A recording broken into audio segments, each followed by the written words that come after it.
आज हम इस वीडियो में जो हमारा यूपीपीसीएस को लेकर बात नहीं करेंगे या कोई भी पीसीएस एग्ज़ाम, स्टेट पीसीएस। अभी हमारा जो सीटीईटी का एग्ज़ाम है 8 फरवरी को, और उसके लिए जो सिलेक्टेड टॉपिक हैं उन्हें ही कवर अप करेंगे। और सीटीईटी में जहाँ से मोस्टली बार बार क्वेश्चंस रिपीट होते हैं, देखिएगा क्या है, अभी पढ़ तो सब रहे हैं, पढ़िए भी, लेकिन एक स्मार्ट स्ट्रेटेजी बनाकर पढ़िए, क्योंकि एग्ज़ाम आपका अच्छे मार्क्स से क्वालिफाई हो और बार बार इधर उधर भटकना ना पड़े और आप अच्छा स्कोर कर ले जाओ। क्योंकि इलेक्शन का साल है ये, तो वैकेंसी भी आपको देखने को मिलेगी। वैसे भी सेंट्रल की तो आती रहती हैं, तो सभी के लिए एलिजिबल है। तो देखिए यहाँ हम सीटीईटी जो 8 फरवरी को एग्ज़ाम है, वहाँ पे हमारे महत्वपूर्ण टॉपिक हैं उन्हें लेकर बात करेंगे। जो टॉपिक हैं जहाँ से बार बार एग्ज़ाम में क्वेश्चंस रिपीट हो रहे हैं। और देखिएगा आपको इन नोट्स की पीडीएफ या आपकी कोई क्वेरी हो तो कमेंट बॉक्स में बता दीजिएगा, हम उसका रिप्लाई आपको दे देंगे। तो यहाँ जो थर्नडाई के सिद्धांत था, थर्नडाई के सिद्धांत को लेकर बात करेंगे। और देखिए थर्नडाई के सिद्धांत से जितना भी हम करा रहे हैं इसे आप कवर अप कर लीजिए। आपको सीडीपी में एक क्वेश्चन यहाँ से देखने को मिलेगा, आपसे पूछ लिया जा सकता है थर्नडाई के सिद्धांत, उसके उपनाम, और उसने जो 8 सिद्धांत दिए उनके जो मुख्य 3 नियम थे उनसे लेकर क्वेश्चन पूछ लिया जा सकता है। और देखिए मनोवृत्ति का नियम, आंशिक नियम जो भी है हम यहाँ पे एक स्लाइड में आपको करा देंगे। तो देखिए यहाँ चलते हैं, हमारा पहला क्वेश्चन देखते हैं कि हमारा पहला क्वेश्चन क्या है। तो देखिए थर्नडाइक ने सीखने के सिद्धांत का प्रतिपादन किया, और ये कहाँ के निवासी थे, तो इसको लेकर बात करें तो ये अमेरिका के थे।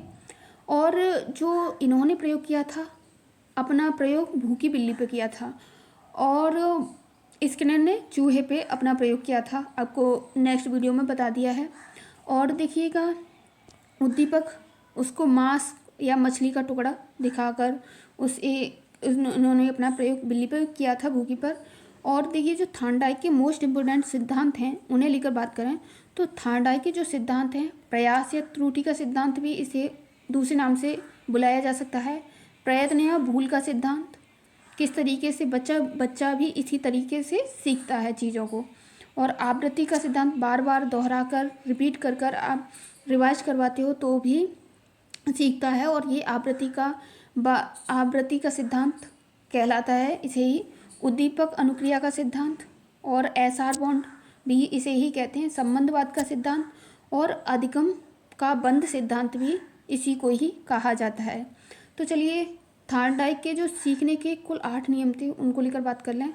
तो जो थर्नडाइक के सीखने के 8 नियम थे उनमें से देखिए जो मुख्य 3 नियम थे उनको लेकर बात कर ली जाए। आपसे यहाँ पे क्वेश्चन पूछा जा सकता है कि जो थर्नडाइक के 3 नियम दे दिए गए होंगे, एक ऑप्शन में नहीं दिया होगा जो कि गलत होगा, आपसे पूछ लिया जाएगा कौन सा सही नहीं है, तो उसे ही आपको टिक करना है। तो देखिए ये 3 ऑप्शन आपको वहाँ पे देखने को मिलेंगे, तत्परता का नियम, अभ्यास का नियम, प्रभाव संतोष या असंतोष का नियम भी एक ही को बोला जाता है, प्रयास, इस तरीके से। और देखिए इनके जो किस तरीके से इसमें बच्चा सीखता है उसे लेकर बात करें तो देखिए इसमें तत्परता का नियम, कार्य को करने के लिए तत्पर हो तो जल्दी आप कर पाओ किसी चीज़ को। आप सीखने के लिए आपका इंटरेस्ट है किसी चीज़ को सीखने में तो आप उसे बहुत जल्दी सीख जाते हो, बच्चा भी बहुत जल्दी उसे सीख जाता है।